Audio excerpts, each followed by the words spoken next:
Flory Models daily vlog. Here we are on Tuesday the 11th of August 2015, and after all your kind comments, in fact I had about 150 of you mentioned it, and then a load of you obviously voted in the forum and everything else like that to say scrap the idea with the prop. It makes for an interesting debate really, that, you know, obviously I've done a little bit of gimmicks recently. As was pointed out to me, somebody said to me, they're just gimmicks, don't do it because it just doesn't work. I don't know, what's your feedback on it? Putting lights into kits, you know, yes, they're not on all the time, but I think they make them look interesting. And obviously props that are actually turning, things like that.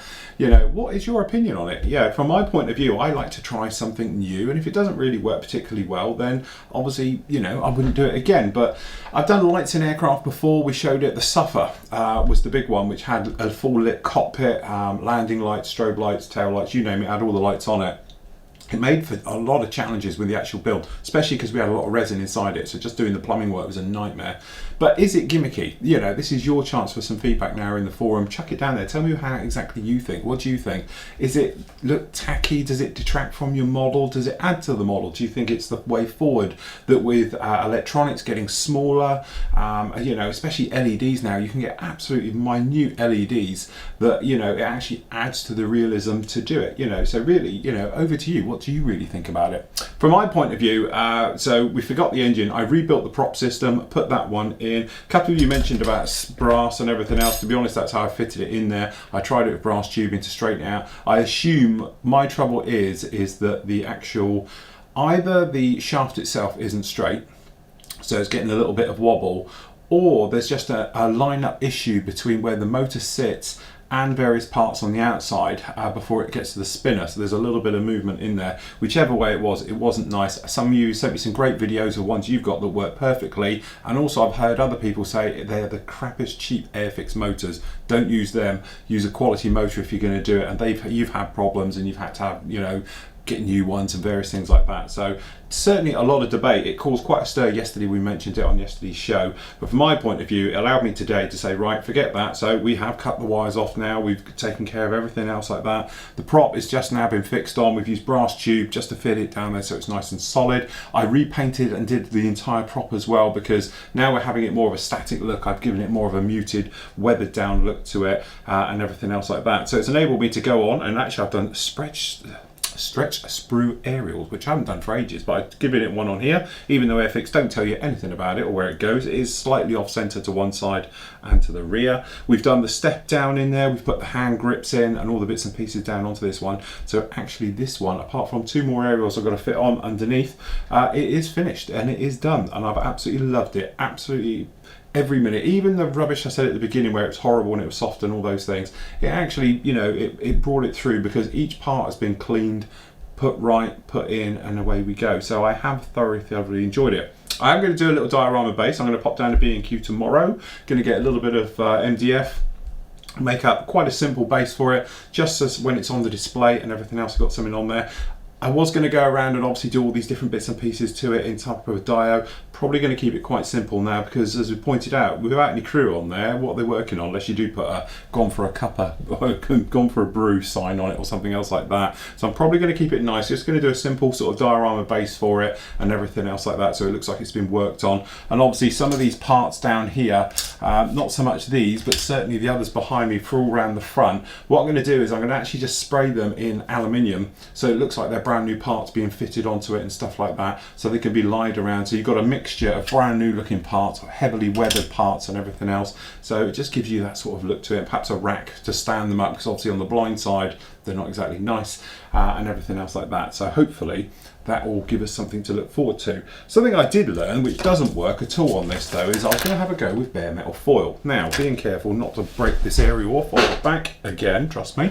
We've got down here, you might see it under here, I put in a patch. Now the idea with the patches is to hide where the electronics go in and out, or the power for it went in and out. So I thought I'd use bare metal foil, and then to be honest, I did cut up, got the remnants of them lying around here still, little squares of bare metal foil, peeled off the backing, and then I stuck them on. So to be honest, we had some quite interesting patterns on here to look like it had gunfire. It just been simply patched up. We put a lot on the blind side to you on this side of the cockpit and things like that, just to make it look like, you know, it had gunfire.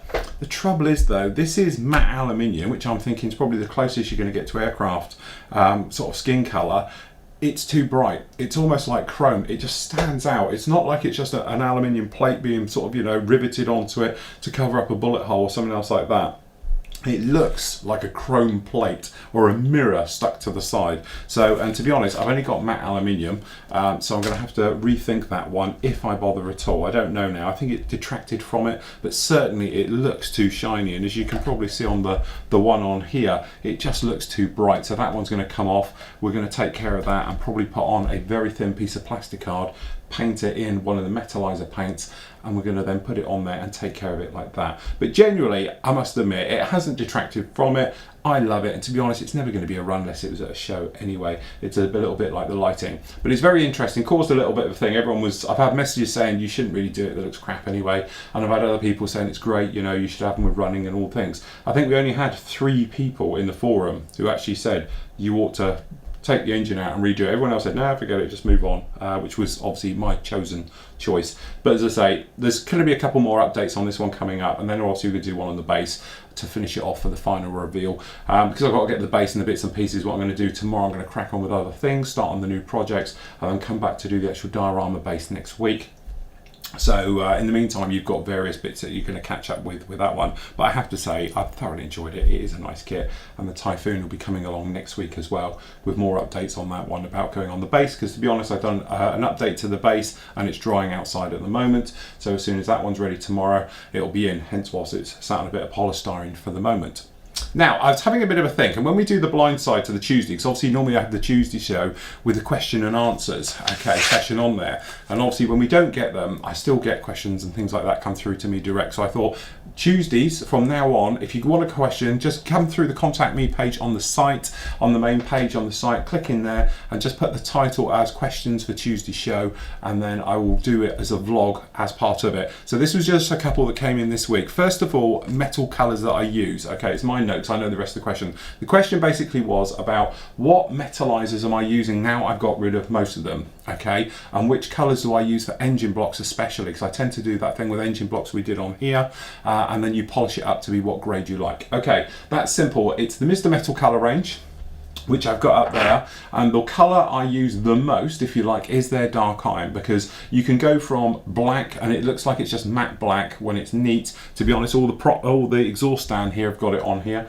to when you rub it, you can turn it to a mirror, okay, just depending how much you rub it. You can hand paint it or you can airbrush it, it's totally up to you, but the colour is 214 Mr. Metal colour dark iron. If you just wanted 2 or 3 colours, I would suggest getting their aluminium, okay, because between those colours you can probably do every other colour you want. And then obviously I've got the AK range, which is another question in a moment. But yeah, that's the one I use for the engines, and that way you can just lightly go over it with your finger and buff it up and give it exactly what type of luster you want, okay. You can seal it down afterwards just with normal sort of, you know, a flat coat over it, and that'll seal it and it'll stop it coming off in your hands and everything else. But it is extremely wearable. But yeah, that's definitely the one you want for that.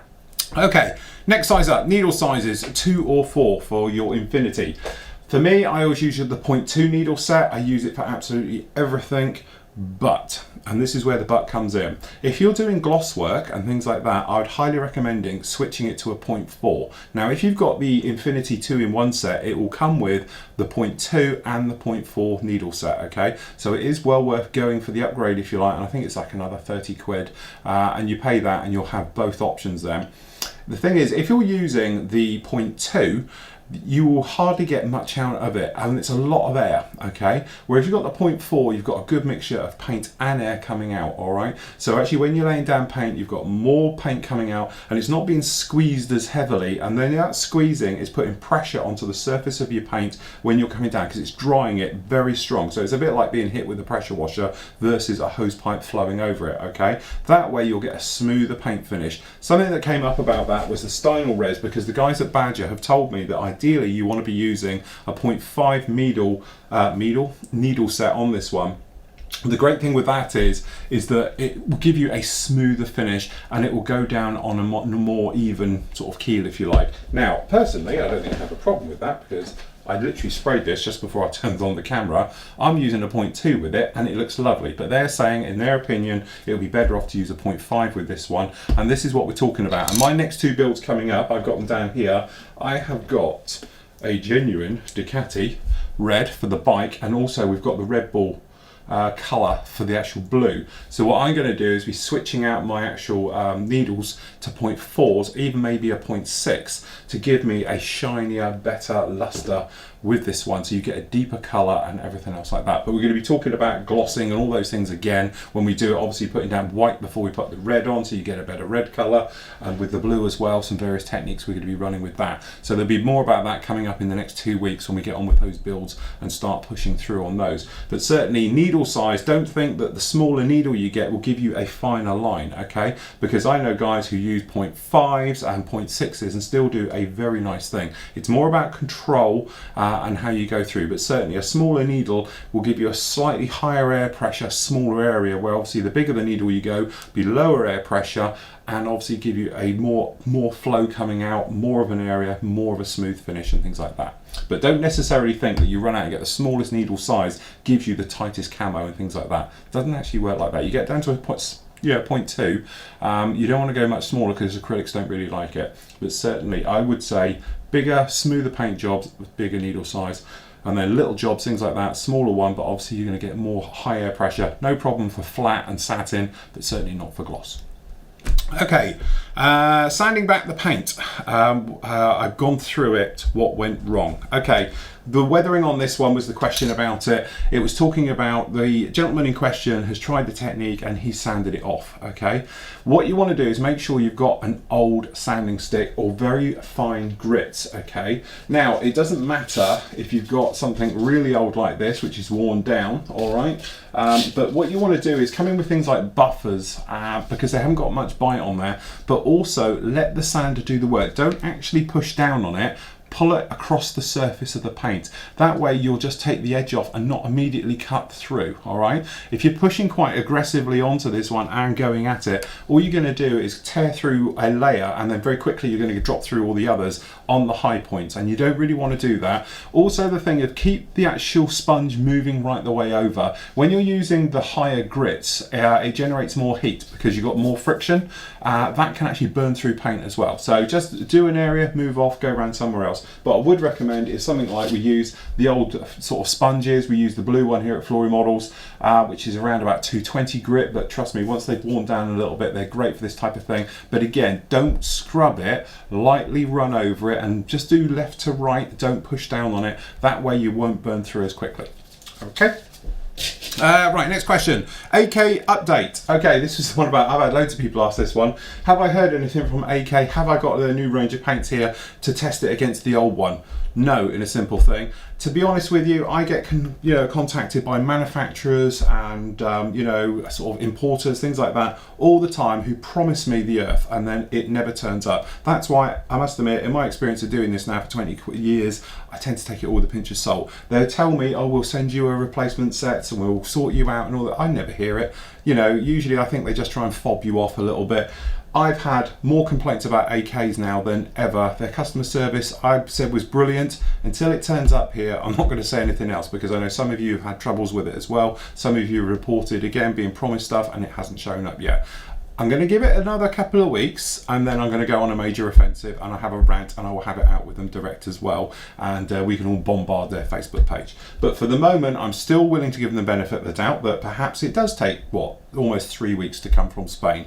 Who knows what the post system's like? Anyway, moving on. eBay shop, last one. The eBay shop has been closed from the sales team. If we're honest, it's just a nightmare completely for them and all the rest of it, because obviously you've got eBay fees on top and everything else. So to keep the pricing competitive and to go in line with something they've got coming out next month, so stay tuned, because something's going to happen next month to the Flory Models entire range, which you will all like, that they've stopped the actual eBay shop. So if you do want anything of the Flory Model stuff, so we're talking washes, pigments, sanders and all the bits and pieces, just go to our site, use our store. You're fully protected through PayPal. now, so don't worry about it. If there's any losses, you know, things like that or damages, we always resend orders. We never just say no, stuff off, it's your fault, and everything else like that. So they will look after you there. It's just that they have got something coming up which I'm quite happy about, because it's something we spoke about when they took over, and that's going to be starting at the beginning of next month. All right, so that's why they're just pulling everything in line, getting ready for that, because you might know they no longer have distributors, they no longer have stockists. If you want any of the Flory models range, you're going to have to come direct, and this is for the very good reason why they are doing it, which will happen at the end of the month, hopefully when everything's in place, and they're going to go for it like that. But some exciting news for that one. Right, that's about it for today. So tomorrow I'm going to be cracking on with a brand new kit. So I'm actually going to be starting on the Red Bull.